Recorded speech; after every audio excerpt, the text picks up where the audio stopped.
మంత్రిపై ప్రతిపక్ష నాయకుడు విరుచుకుపడ్డారు. మంత్రి గారి కుటుంబాన్ని అవమానించడం అమానుషమంటూ నిప్పులు చెరిగారు. ప్రతిపక్ష నాయకుడి మాటల్ని లైవ్ లో చూద్దాం. అవునండి, మంత్రి తప్పు చేస్తారు, మీ ఇష్టం వచ్చినట్టు ప్రవర్తిస్తారా? మంత్రి ఫ్యామిలీ ఏం పాపం చేసింది? వాళ్ళని రోడ్డు ఎక్కి అవమానిస్తారా? బాత్రూమ్లకు తాళాలు వేస్తారా? ఆ గవర్నమెంట్ తప్పు చేయదా? తప్పు చేసి అసెంబ్లీకి తాళాలు వేస్తున్నారా? సెక్రటరీ తాళాలు వేస్తారా? అలా మాట్లాడితే కుదరదు. కామన్ మ్యాన్ ని లైన్ లోకి వచ్చి మాట్లాడమనండి.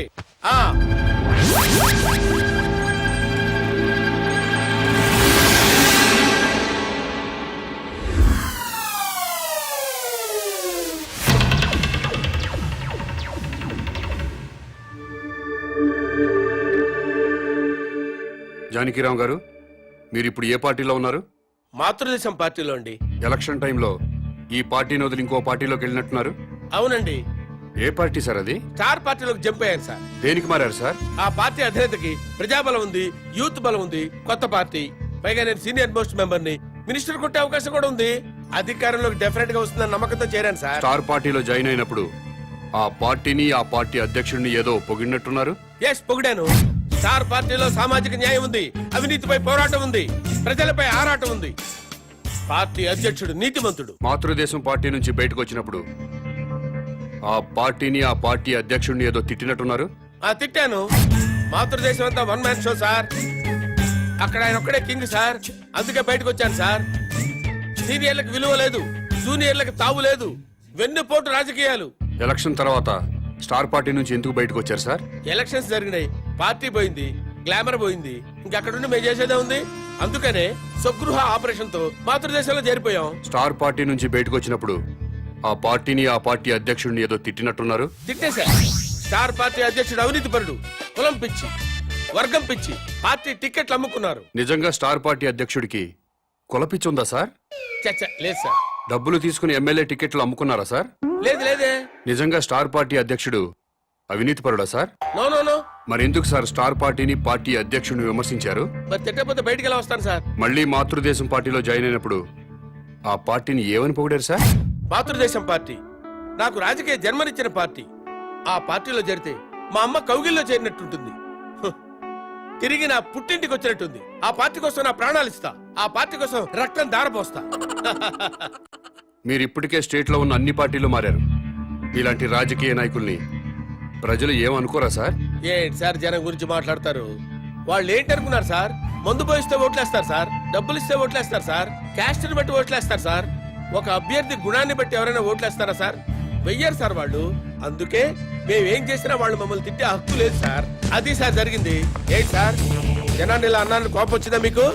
నిజంగా జనం మంచోళ్ళు అయితే ఒక సిన్సియర్ అభ్యర్థిని ఎందుకోరు సార్? వాళ్ళు చేసే తప్ప కదా సార్? వాళ్ళని ఎలా బాగు చేయాలని నేను ఆలోచిస్తున్నాను సార్. దాని గురించి ఆలోచిస్తున్నాను సార్ నేను.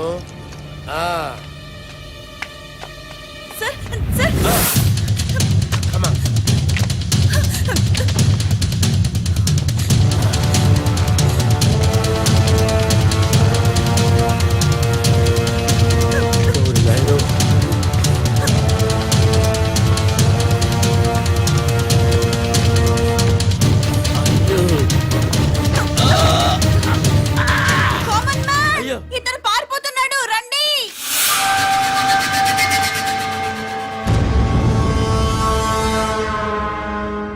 కామన్ మ్యాన్ కిడ్నాపర్ కాదా? కామన్ మ్యాన్ కిడ్నాపర్ కాదు, నా ఫ్రెండ్. ఇదంతా డ్రామా. డ్రామానా? కామన్ మ్యాన్ ప్రతిపక్ష నాయకుడిని కిడ్నాప్ చేసిన సంగతి మనకి తెలుసు. అయినా కామన్ మ్యాన్ సిటీలో దర్జాగా తిరుగుతున్నాడు. అరెస్ట్ చేయడం పక్కన పెడితే కనీసం కామన్ మ్యాన్ ని అడిగే సాహసం చేయలేకపోయింది ప్రభుత్వం.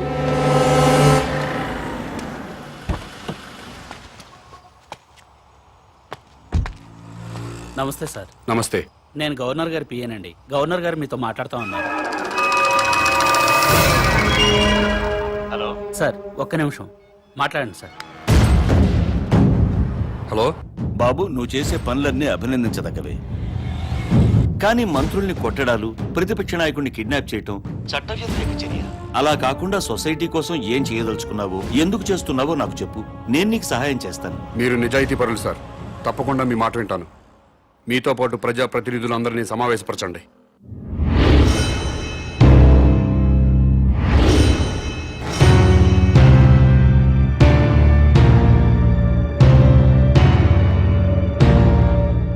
నీకేం కావాలి? నాకేం అక్కర్లేదు. మరెవరికి కావాలి? రాజకీయాల్లో సిస్టమ్ ఉండాలి. ఎలాంటి సిస్టమ్? భక్తుల కోసం తిరుపతి కొండపై ఉన్న సిస్టమ్.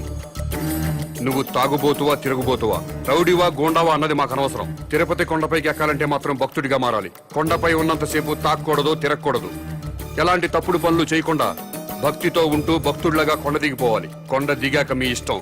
ఆ సిస్టమ్ ప్రజలంతా ఫాలో అవుతున్నారు కాబట్టే తిరుమల కొండని 100 సంవత్సరాల నుంచి పవిత్రంగా ఉంచుతున్నారు. అలాంటి సిస్టమ్ రాజకీయాల్లో లేదు. రౌడీలు, గూండాలు, భూకబ్జాదారులు, ఫ్యాక్షనిస్టులు, అవినీతి పరులు రాజకీయాల్లోకి వచ్చేస్తున్నారు. రాజకీయాల్లోకి వచ్చాక కూడా గూండాల్లా ప్రవర్తిస్తున్నారు. ఫ్యాక్షనిజం వదలలేదు, భూకబ్జాలు మానలేదు, అవినీతి పనులు చేస్తూనే ఉన్నారు. దాని మూలంగా సొసైటీ మొత్తం నాశనం అయిపోయింది. డబ్బులు పెట్టుబడి పెట్టాల్సిన వ్యాపారంలో గాని రాజకీయాల్లో కాదండి. ప్రజాసేవ చేయడానికి డబ్బులు ఖర్చు పెట్టుకుని ఓట్లు కొనాలండి? ప్రజలతో బ్రాందీలు విస్కీలు తాగించాలండి? ఎలక్షన్లో డబ్బు సారా ఖర్చు పెట్టకుండా నిజాయితీగా కేవలం ప్రజల ప్రేమతో గెలిచి ఎమ్మెల్యే అయిన వాళ్ళ పేర్లు ముచ్చటగా 3 పేర్లు చెప్పగలరా?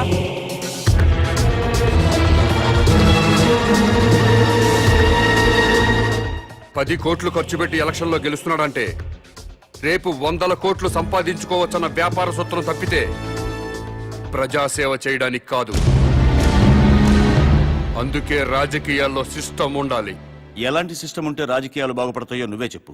ఎలక్షన్లో ఎమ్మెల్యేగాను ఎంపీగాను నిలబడ్డవాడు ఎలక్షన్ కమిషన్ ఆధ్వర్యంలో రాష్ట్ర రాజధానిలోనే ఉండాలి. నామినేషన్లు వేశాక ఓట్లు అడగడానికి ప్రజల మధ్యకి వెళ్ళడానికి వీల్లేదు. ఇంటింటికి తిరగడానికి వీల్లేదు. పాదయాత్రలు, ఊరేగింపులు ఉండడానికి వీల్లేదు. మీటింగులు, స్పీచులు ఇవ్వడానికి వీల్లేదు. పార్టీ జెండాలు పట్టుకుని ఏ పార్టీ కార్యకర్త ప్రచారం చేయడానికి వీల్లేదు. ఎలక్షన్లో నిలబడ్డ పార్టీల గురించి, పార్టీ అభ్యర్థుల గురించి టీవీల ద్వారా, పత్రికల ద్వారా ప్రజలకు ఎలక్షన్ కమిషనే తెలియజేయాలి. అది చూసి జనం వాళ్ళకి నచ్చిన వాళ్ళకే ఓట్లేసుకుంటారు. మేము ప్రజల్లోకి వెళ్ళకపోతే మా పార్టీ సిద్ధాంతాలు ఓటర్లకు ఎలా తెలుస్తాయా? పాదయాత్రలు చేసుకుంటూ ఇల్లు తిరిగి ప్రచారాలు చేసుకోకపోతే మా పథకాలు, మా వాగ్దానాలు ప్రజల్లోకి ఎలా చొచ్చుకుపోతాయని. ఊరేగింపులు లేకుండా, మీటింగ్లు లేకుండా, కార్యకర్తలు జెండాలు పట్టుకోకుండా ఎలక్షన్ ఎలా చేస్తామండి? అసలు మేమే ఎమ్మెల్యే అభ్యర్థులమని జనానికి ఎలా తెలుస్తుంది? మీరు ఇల్లు తిరిగి ప్రచారం చేయకపోతే మీ పార్టీ సిద్ధాంతాలు ప్రజలకు తెలియవా? తెలీదు. ప్రభుత్వ ఆరోగ్యశ్రీ పథకం పెట్టింది. వైఎస్ఆర్ గారు ఇల్లు తిరిగి ప్రచారం చేశారు. ఆరోగ్యశ్రీ పథకం పెట్టామని టీవీల్లోనూ పత్రికల్లోనేగా ప్రకటించింది. ప్రజలందరికీ తెలియలేదా? ఆసుపత్రికి వచ్చి వైద్యం చేయించుకోవడం లేదా? ఎన్టీ రామారావు గారు 2 రూపాయలకే కిలో బియ్యం పథకం ప్రవేశపెట్టారు. 2 రూపాయలకే కిలో బియ్యం ఇస్తున్నామని ఇల్లు తిరిగి ప్రచారం చేశారా? పత్రికల్లోనేగా ప్రకటించారు. రాష్ట్రం మొత్తం తెలియలేదా? ప్రభుత్వ పథకాలన్నీ టీవీలు, పత్రికల ద్వారా ప్రజలకు తెలియంగా లేంది మీరే ఎలక్షన్లో నిలబడ్డ అభ్యర్థులని ప్రజలకి తెలియదా? ఆ సంగతి మీకు తెలియదా? తెలుసు. అయినా మీరు ఎలక్షన్లో జనం మీద పడతారు. ఎందుకంటే ఓట్ల కోసం డబ్బులు పంచాలి.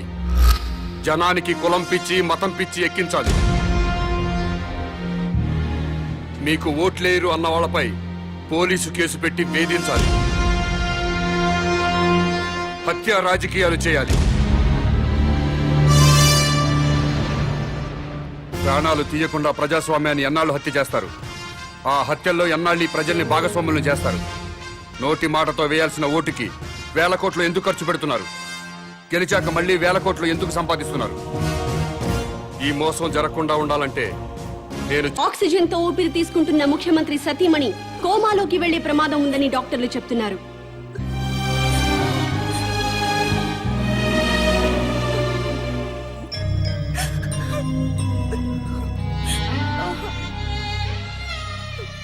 ఆశయం గొప్పదే, అమ్మా గొప్పదే. మాట్లాడు. ఎవరో? Hello daddy. అమ్మా విజయ, మమ్మీని చూడాలనుంది డాడీ. నన్నెవరూ కిడ్నాప్ చేయలేదు డాడీ. కామన్ మ్యాన్ నా ఫ్రెండే. కామన్ మ్యాన్ అసలు పేరు మహేష్ డాడీ. తన కాలేజ్ లెక్చరర్. అతని భార్య నా ఫ్రెండ్ డాడీ. మహేష్ కుటుంబానికి మీ రాజకీయ నాయకులే వాళ్ళ స్వార్థం కోసం అన్యాయం చేశారు డాడీ. రాబోయే ముఖ్యమంత్రి వెంకటేశ్వరరావు గారు! గుర్తుకే! గుర్తుకే!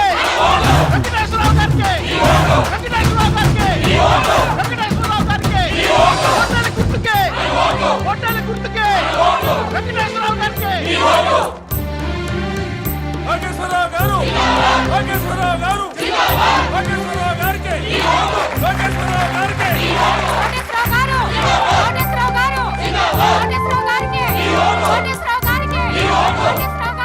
మీ ఓటు ఎవరికండి? మేము ఎవరికి ఓటు వేయమండి. అదేంటండి? ఎవడొచ్చినా ఏం బీగుతాడండి? ఈ ఎలక్షన్స్ కి 3 రోజుల ముందు తిరుపతి వెళ్తాం. ఈ ఎలక్షన్స్ అయ్యేంత వరకు అక్కడే ఉండి తిరిగి వచ్చాక సీఎం ఎవరెవరో టీవీలో చూస్తాం. ఆకలిస్తే భోజనం చేసి పడుకుంటాం. మీ అందరికీ తెలిసిన విషయమే. నేను ఈ ఎలక్షన్ లో ఎమ్మెల్యేగా నిలబడుతున్నా. కానీ మా పార్టీలోనే కొంతమంది అసమ్మతి గ్రూపుగా చేరి నా మీద దుష్ప్రచారం చేస్తున్నారు, నన్ను ఓడించాలి అని. ఏమండే, మీరందరూ నాకు అమ్మలు, అక్కలు, నాన్నలు, బావలు, తమ్ముళ్ళు ఎంతమంది ఉన్నారు. మీ అందరి ఆశీర్వాదం నాకు ఉండగా నేను ఎక్కడ ఓడిపోతానండి? గెలుస్తున్నా, ఎమ్మెల్యే అవుతున్నా, ముఖ్యమంత్రి అవుతున్నా. ఎవరు ఎన్ని కబుర్లు చెప్పినా ఎవడి కులాన్ని వాడు పోగొట్టుకోడు. నేను మీ అందరికీ చెప్పేది ఏంటంటే, ఇన్నాళ్లకి మన కులానికి ఒక అవకాశం వచ్చింది. మీ కులం వాడిని నేను నిలబడ్డాను. మీరంతా ఒక కట్టుబాటులో ఉండి ఒక మాట మీద నిలబడి మన కులం వాళ్ళందరినీ ఓట్లేసి గెలిపిస్తే మనోడు ముఖ్యమంత్రి అవుతాడు. దయచేసి ఆలోచించండి. మీ ఓటు ఈయనకేనండి? అవునండి, నాదండి, మా చెల్లిదండి, మా ఆవిడదండి, హోల్ ఫ్యామిలీ అంతా ఆయనకేనండి. మంచోడండి? మా క్యాస్టోడండి. మీ క్యాస్టోడని ఓటేస్తావా, మంచోడని ఓటేస్తావా? మంచోడో, చెడ్డోడో, దొంగోడో, బెవర్సోడో, బిలిపిత్రోడు మాకెందుకండి అవన్నీ? ఆడు మా క్యాస్టోడు, మేము ఆడికే ఓటేస్తాం. నన్ను ఎమ్మెల్యేగా గెలిపించారంటే మీరు బ్యాంకులో తీసుకున్న రుణాలే కొట్టచ్చు. లైఫ్ లో కరెంట్ బిల్లు కట్టక్కర్లేదు, వాటర్ బిల్లు కట్టక్కర్లేదు, బస్ ఎక్కినా, రైలు ఎక్కినా, ఆఖరికి విమానం ఎక్కినా టికెట్ కొనక్కర్లేదు. ఏ షాపింగ్ వెళ్ళి షాపింగ్ చేసినా సరే బిల్లు కట్టక్కర్లేదు. ఆల్ ఫ్రీ అన్నమాట. ఆల్ ఫ్రీ కావాలంటే నాకు కోటేశ్వరరావుకి మీ ఓటేయండి, నాకేమి ఓటేయండి, నన్నే గెలిపించండి. చప్పట్లు కొడుతున్నాను కదా అని ఆయనకి ఓటేస్తాను అనుకుంటున్నారా? మరి ఎవరికేస్తారు? ఎవరికైనా వేయాలంటే ఓటు ఉండాలి కదా. అదేంటి, మీకు ఓట్లేదా? రాయించుకుంటేనే కదా ఓటు ఉండడానికి. అదేంటండి?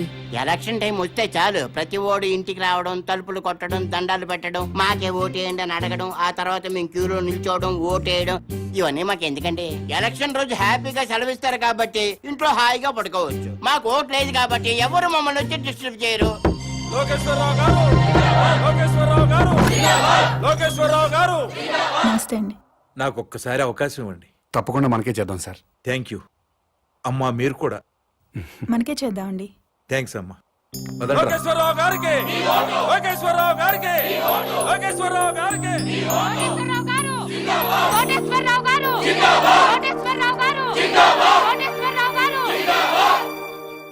నాకు ఒక్క అవకాశం ఇవ్వండి సార్, ప్లీజ్. తప్పకుండా మనకే చేద్దాం సార్. థ్యాంక్స్ అమ్మా. మీరు కూడా తప్పకుండా చేద్దామండి. థ్యాంక్స్ అమ్మా.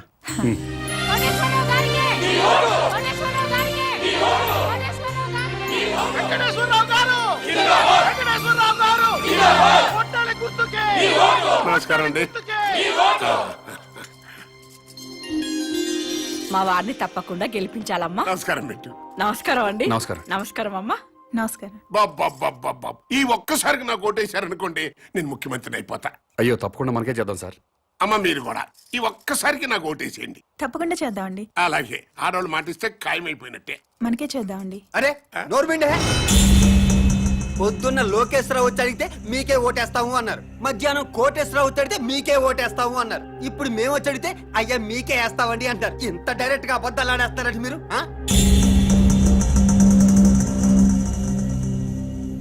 అంటే ఏదో మొహమాట పడి అట్ట చెప్పుంటారులేరా. మనకే అలాగే మొహమాట పడి చెప్పుంటారు. చచ్చిపోతాం, ఎవడికెవడు ఓటేస్తాడో తెలియట్లేదు. ప్రతి వాడు మీకే ఓటేస్తాం, మీకే ఓటేస్తాం అంటున్నారు. ఇదిగో డైరెక్ట్ గా వచ్చేద్దాం. ఓటుకి ఎంత తీసుకుంటారో చెప్పండి. మాకు అవసరం లేదు. అవసరం లేనప్పుడు మీరు మాకు విషయం డైరెక్ట్ గా చెప్పండి. ఓటు వేస్తావనో ఏవనో మాకు ఒక లెక్క వస్తుంది. అదే ఊరుకా, ఏదో కుర్రతనం మాటలేండి.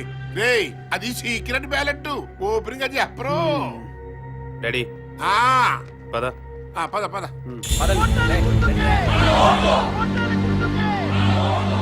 డాడీ, ఈ పాదయాత్రలు బెగ్గింగ్లు వేస్ట్ డాడీ. 50,000 ఓట్లు సాలిడ్ గా కొనేద్దాం.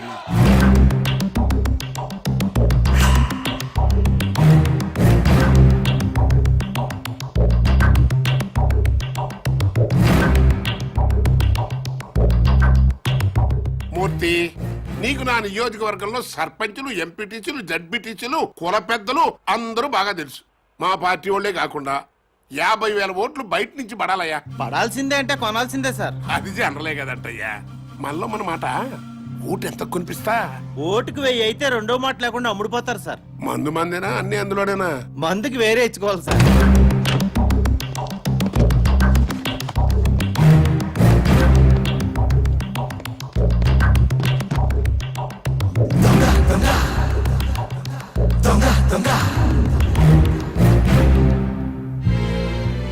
ఓటుకు 1000 చొప్పున 50,000 ఓట్లు 5 కోట్లు, మందుకి 75 లక్షలు. అవిగో పెద్ద సూట్ కేసు ఓట్లకి, చిన్న సూట్ కేసు మందుకి. మీరు గెలిచిపోయారు సార్. చెప్పు, ఓటుకి ఎంత ఇచ్చాడు? ఓటుకు 1000 చొప్పున 50,000 ఓట్లు 5 కోట్లు, మందుకి 75 లక్షలు.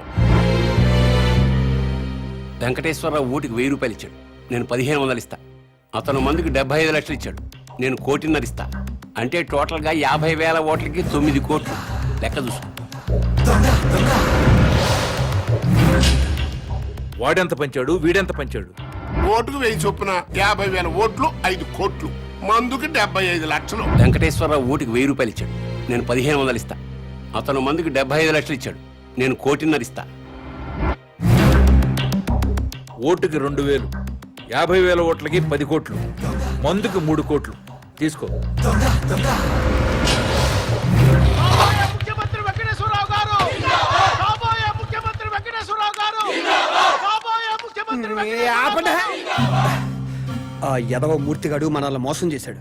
మనకి 50,000 ఓట్లు వేస్తాను మన దగ్గర నుంచి 5,75,00,000 తీసుకున్నాడు. అవును. మా ఓట్లన్నీ మీకే వేస్తావు, నా కోటేశ్వరరావు దగ్గర నుంచి కూడా డబ్బులు తీసేసుకున్నాడు ఈ మూర్తిగాడు. అట్టట కుదురుతురా? నన్ను అడుగుతావేంటి? ఆ అడుగు. 50,000 ఓట్లకి 5 కోట్లు అన్నావు, ఇచ్చా. మందుకు సపరేట్ అన్నావు, ఇచ్చా. మరి ఇంకేంట్రా నీ ప్రాబ్లం? కోటేశ్వరరావు గారు ఓటుకి 1500, మందు 1,50,00,000 ఇచ్చారు సార్. అంటే ఏంట్రా? ఆ 50,000 ఓట్లు కోటేశ్వరరావు గడికి ఇస్తున్నావు అన్నమాట. లేదు సార్, లోకేశ్వరరావుకి వేస్తున్నాం. మధ్యలో ఆడేంట్రా? ఆయన ఓటుకి 2,000, మందుకు 3 కోట్లు ఇచ్చారు సార్. ఇంకోటి వచ్చి 5 కోట్ల నుంచి పక్కలేరా అంటాడు. వేసేస్తావా? మనిషి అన్న తర్వాత నీతి జాతి ఉండాలరా. నమ్మకంతో వేయాల్సిన ఓట్లు డబ్బులు ఇచ్చుకుంటున్నారు, మీకు మాత్రం నీతి జాతి ఉందా? చెప్పు తెగు. ఛీ, నీతో నాకు అనవసరంగానే.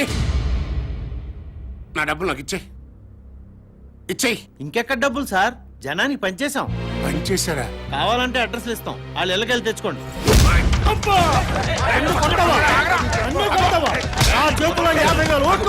నన్ను కాదు మీరు ఎలా గెలుస్తారో ఒక్క ఓటు కూడా మీకు పడకుండా చూస్తా. మీ అంతు చూస్తా, నా సంగతి ఏంటో మీకు చూపిస్తా. నా మీడియాలో సురు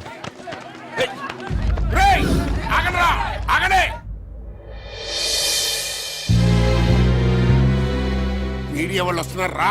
అసలు ఎలక్షన్ టైము. కొట్టక్కర్లేదురా, చెయ్యి ఎత్తితే చాలు కొట్టారని 90 సార్లు అన్ని ఛానళ్లతో చూపిస్తారు. రండి. నన్ను ఓడించడానికి మన పార్టీ వాళ్ళు అపోజిషన్ పార్టీ వాళ్ళు ఒక్కటైపోయారా? అప్పుడు నేను ఓడిపోవటం ఖాయం. అందుకే ఎలాగైనా ఎలక్షన్ ఆపాలరా. ఆపాలంటే ఓటర్స్ లో కనీసం 500 మంది సావాలి. ఆ మాత్రం ప్రజల్ని త్యాగం చేస్తే తప్ప మనకి న్యాయం జరగదు. ఇది అన్నా, నా మాటిను, నీ పనిలో నువ్వు ఉండు, నేను శంకరం మా పనిలో మేము ఉంటాం, సరేనా?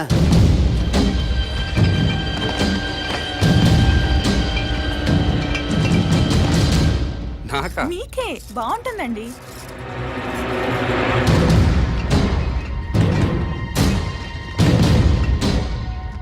అన్నా చెప్పు తమ్ముడు. అన్ని బస్తీలకు మందు పంపిస్తున్నాం. నిజం మందు అనుకుని మన కార్యకర్తలందరూ తాగుతారేమో. ఇది కల్తీ మందు.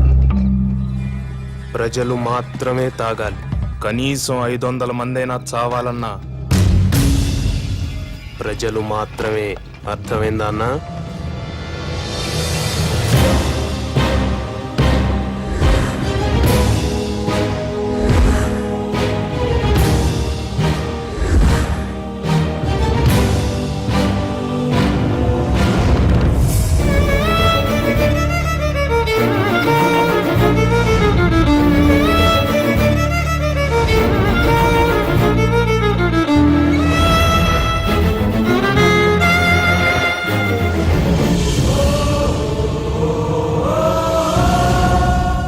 కల్తీ సారా తాగి 500 మందికి పైగా మరణించారు.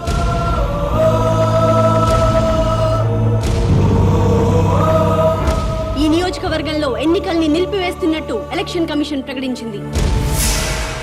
వెంకటేశ్వరరావుని పాలిటిక్స్ నుంచి బహిష్కరించాలి, రాజకీయ సన్యాసం చేయించాలి. ఇంతమంది ప్రజలు చావడానికి కారణం వెంకటేశ్వరరావే. వెంకటేశ్వరరావుని వెంటనే అరెస్ట్ చేయాలి.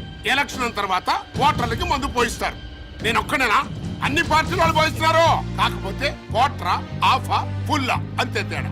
మరి అలాంటప్పుడు నేను దాగించిన మందు దాగే జనం మరణించారు అంటానికి ప్రూఫ్ ఏమనుందా? ఎస్, మాకు కావాల్సింది ప్రత్యక్ష సాక్ష్యం. చూసిన వారు ఎవరైనా ఉంటే డైరెక్ట్ గా పోలీస్ స్టేషన్ కు వచ్చి రిపోర్ట్ ఇవ్వండి. తప్పకుండా యాక్షన్ తీసుకుంటాం.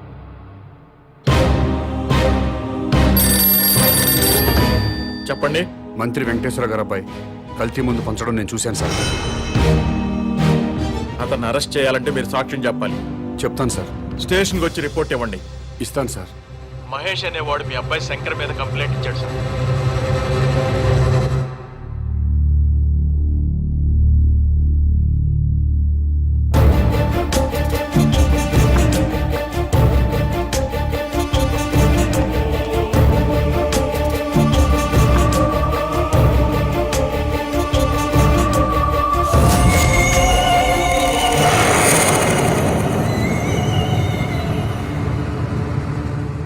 ఇతని మీద కదా మీరు కంప్లైంట్ ఇచ్చింది? అవును సార్. ఇతను తీసుకెళ్లి సెల్లో పడేయండి.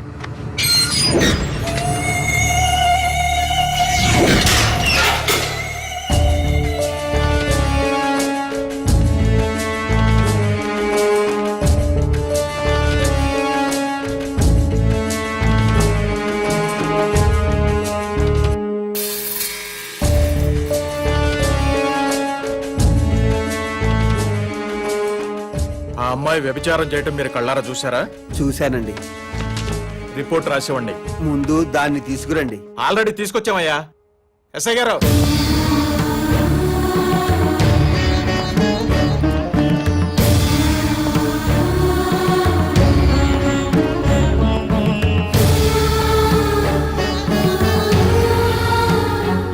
ఈ అమ్మాయేనా?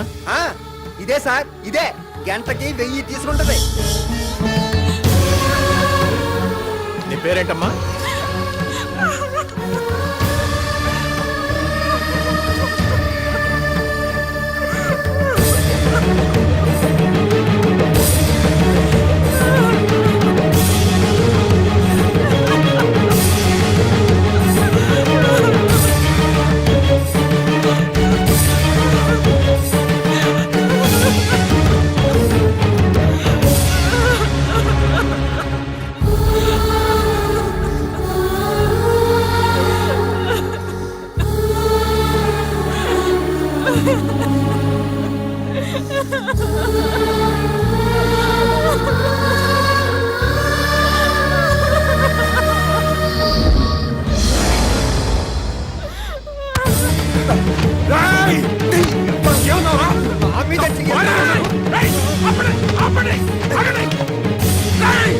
నా భార్య సార్, నా భార్య సార్. తను నీ పెళ్ళానికి ఏంటి వ్యభిచారం చేయకూడదని రూల్ ఉందా? మంత్రి కొడుకు 500 మందిని చంపాడన్నావు, నేను చూశానన్నావు. నీ మాట విని మంత్రి కొడుకుని అరెస్ట్ చేశానా లేదా? సెల్లో పెట్టానా లేదా? అలాగే ఇతను నీ పెళ్ళాం వ్యభిచారం చేస్తుందని చెప్పాడు, నేను చూసా అన్నాడు, కంప్లైంట్ ఇచ్చాడు. ఈయన మాట విని నీ పెళ్ళాన్ని అరెస్ట్ చేశాను, స్టేషన్ కి తీసుకొచ్చాను. తప్ప? మంత్రి కొడుకుని ఇంట్రాగేట్ చేస్తాం, నీ పెళ్ళాన్ని ఇంట్రాగేట్ చేస్తాం. అప్పుడు తెలుస్తుంది దొంగెవరో దొరెవరో. ఎస్ఐ గారు,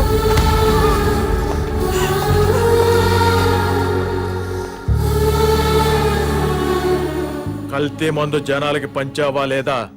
నో. వ్యభిచారం చేస్తున్నావా లేదా? గంటకి ఎంత తీసుకుంటున్నావు?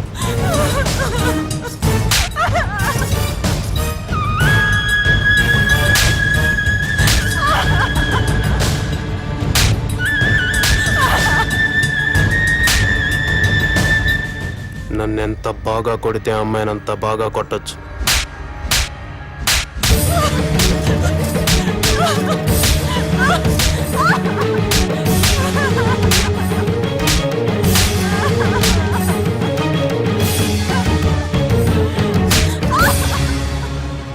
మాస్టారు, ఇదంతా మీకు అవసరం?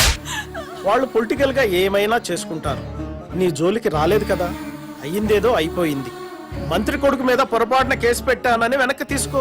శివాజీ కూడా విత్డ్రా చేసుకుంటాడు. లేకపోతే కాసేపట్లో కెమెరాతో టీవీ వాళ్ళు వస్తారు. ఆ తర్వాత 10 మంది కుర్రాళ్ళు వస్తారు. నీ పెళ్ళాన్ని గంటకు 1000 రూపాయల లెక్కన బుక్ చేసుకున్నామని చెప్తాను. పాలిటిక్స్ లో ఏమైనా జరుగుద్ది. నేను మీ ఏరియా కార్పొరేటర్ని కాబట్టి నీ మంచి కోరి వచ్చా. నువ్వు నా మాట వింటానంటే సిఐ గారితో మాట్లాడతా. మాట్లాడమంటావా?